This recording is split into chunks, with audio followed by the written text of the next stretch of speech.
तर मित्रांनो, आपल्याला माहित आहे की 11 सप्टेंबर 2025 रोजी म्हाडाच्या पुणे मंडळाने जवळजवळ 4186 घरांची लॉटरी जाहीर केली होती आणि त्या लॉटरीच्या अंतर्गत वेगवेगळ्या ठिकाणी घरे उपलब्ध करून दिलेली आहेत, जी 1 BHK 1 RK 2 BHK 3 BHK स्वरूपाची आहेत. परंतु आपण पाहिलेले की याची जी काही अंतिम मुदत होती ती आज अर्थातच 20 नोव्हेंबर 2025 अशी त्याची अंतिम मुदत होती. परंतु आता याला पुन्हा 10 दिवसाची मुदतवाढ देण्यात आलेली आहे. नेमकं नवीन शेड्यूल काय आहे, नवीन वेळापत्रक काय आहे, नेमकं या योजनेला तिसऱ्यांदा मुदतवाढ का देण्यात आलेली आहे, त्याच्यामध्ये कारण काय आहेत हे आज आपण व्यवस्थितरित्या समजून घेणार आहोत. नमस्कार मित्रांनो, कसे आहात सगळे, मजेत ना? स्वागत आहे आपल्या सर्वांचं या यूट्यूब चॅनलवरती, ज्याचं नाव आहे RK प्रॉपर्टी न्यूज. जी काही मुदतवाढ मिळालेली मित्रांनो पुणे मंडळाची, त्या मुदतवाढीसाठी आपण सांगितलं की 10 दिवसाची ही मुदतवाढ असणार आहे. अगोदरची जी काही डेट होती 20 नोव्हेंबर ऑनलाईन अर्ज करण्याची डेट होती आणि NEFT आणि RTGS करण्याची डेट होती 21 नोव्हेंबर 2025. परंतु आता संध्याकाळी ह्याचं अपडेट म्हाडाकडून देण्यात आलेलं आहे. खूप उशिरा अपडेट आले, आम्ही दिवसभर वाट बघत होतो आणि दिवसभरातून अनेक मेसेज सुद्धा आले की सर आमचे डॉक्युमेंट्स व्हेरीफाय होत नाही आहे, आमचे 5 दिवस झाले 7 दिवस झाले तरी व्हेरीफाय होत नाही आहेत, आम्ही काय करू, फोन करून पण आपल्याला रिस्पॉन्स मिळालेला नाही आहे, अशा वेळेस आम्ही काय करायला पाहिजे, अशा अनेक कमेंट्स आलेले आहेत. मी तुम्हाला कमेंट दाखवणार आहे. परंतु सध्या आपण पाहूया की नेमका नवीन शेड्यूल काय आहे, नवीन वेळापत्रक काय आहे ते. या ठिकाणी पहा मित्रांनो, पुन्हा एकदा ॲप्लिकेशन स्टार्ट म्हणजे ऑनलाईन अर्ज सुरू झाले होते 11 सप्टेंबर 2025 दुपारी 12:30 वाजता. पेमेंट स्टार्ट झालं होतं 11 सप्टेंबर 2025 दुपारी 12:30 वाजता. नंतर ॲप्लिकेशन एंड अर्ज करण्याची अंतिम तारीख आता जी काय आहे ती आहे मित्रांनो 30 नोव्हेंबर 2025 रात्री 11:59 पर्यंत. म्हणजे 20 नोव्हेंबरच्या 30 नोव्हेंबर तारीख वाढलेली आहे. अर्थातच तुम्हाला 10 दिवसाची मुदतवाढ मिळालेली आहे. ऑनलाईन पेमेंट करायची सुद्धा अंतिम मुदत आहे मित्रांनो 30 नोव्हेंबर 2025 रात्री 11:59 पर्यंत.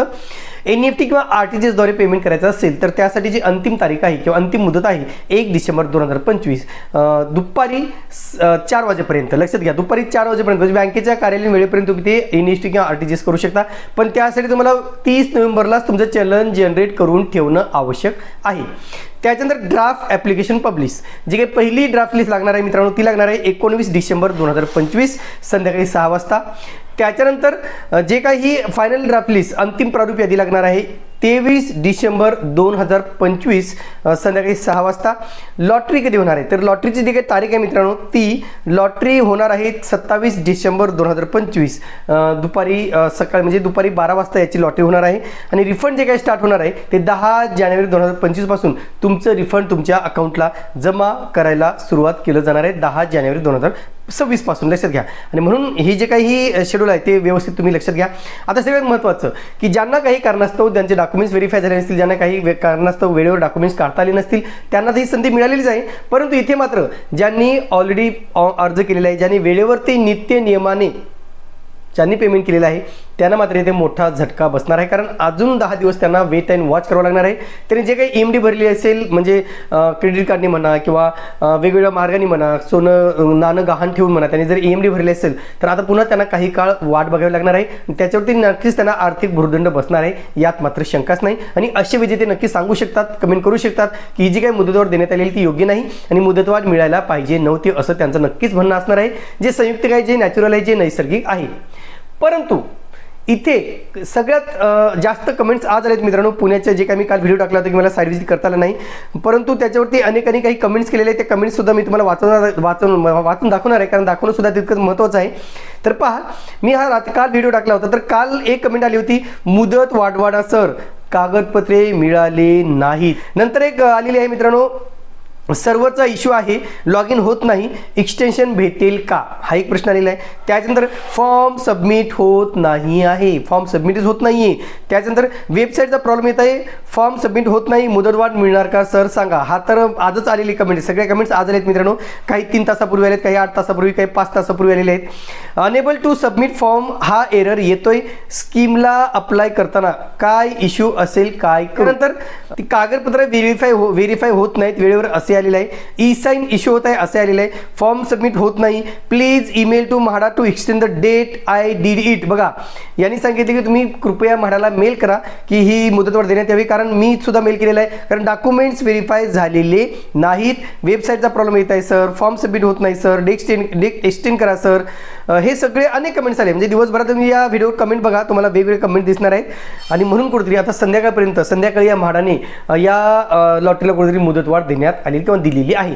तसं म्हाडाचे बरेच अधिकारी आहेत मित्रांनो, जे आपले सातत्याने व्हिडिओ बघत असतात, त्याचे अपडेट घेत असतात, त्याचा फॉलोअप घेत असतात. तुमच्या कमेंट्स पण ते वाचत असतात, बघत असतात नेमकं काय सुरू आहे. आणि त्यानुसार त्यांना सुद्धा एक सूचना मिळते की नेमकं लोकांचं म्हणणं काय आहे ते. ज्या वेळेस अशा प्रकारची लॉटरी जाहीर होते त्यावेळेस आपलं एक काम असतं की जे काही लास्ट डे असते ना, अंतिम डेटपर्यंत तुम्ही कधीच वेट करायचं नाही. थोडं 1-2 दिवस अगोदर तुम्ही पेमेंट करू शकता किंवा ऑनलाईन अर्जाची प्रक्रिया तुम्ही पूर्ण करून ठेवू शकता, जेणेकरून वेळेवर मग अशा प्रकारे तुमची अडचण येणार नाही किंवा तांत्रिक अडचण उद्भवणार नाही. आता सध्या मित्रांनो फक्त म्हाडाच्या पुणे मंडळाची लॉटरी सुरू आहे. लवकरच आपल्याला जे काही मुंबई मंडळाची लॉटरी पुढील वर्षी मार्चमध्ये सुद्धा तुम्हाला मिळणार आहे. आणि त्याशिवाय नाशिक मंडळाची सुद्धा फर्स्ट कमची जे काही जाहीर आलेली आहे. कोकण मंडळाची शिरडोन, खोनी आणि भंडारली ठाणे जिल्ह्यामध्ये तेथे सध्या फर्स्ट कमची लॉटरी सुरू आहे. पुणे मंडळाची सुद्धा चाकण, म्हाळुंगे, इंगळे, सांगली, सातारा, सोलापूर या साईडला सुद्धा फर्स्ट कमची लॉटरी सुरू आहे. म्हाडाची कोकण मंडळाची विरार, बोळिंज या साईडला सुद्धा फर्स्ट कमची लॉटरी सध्या सुरू आहे. आणि तळेगावची सुद्धा फर्स्ट कमची लॉटरी सध्या सुरू आहे. ह्या सगळ्या लॉटरी सध्या सुरू आहेत, या योजना सुरू आहेत. तुम्हाला असं वाटतं की आमचं लॉटरीमध्ये बजेट नाही, आमचं बजेट खूप कमी आहे, तर तुम्ही नक्कीच फर्स्ट कम फर्स्टमध्ये स्विच करू शकता. तुर्तास मित्रांनो इथेच थांबतो. पुन्हा भेटूया एका नवीन व्हिडिओसह. तोपर्यंत आपली रजा घेतो. धन्यवाद.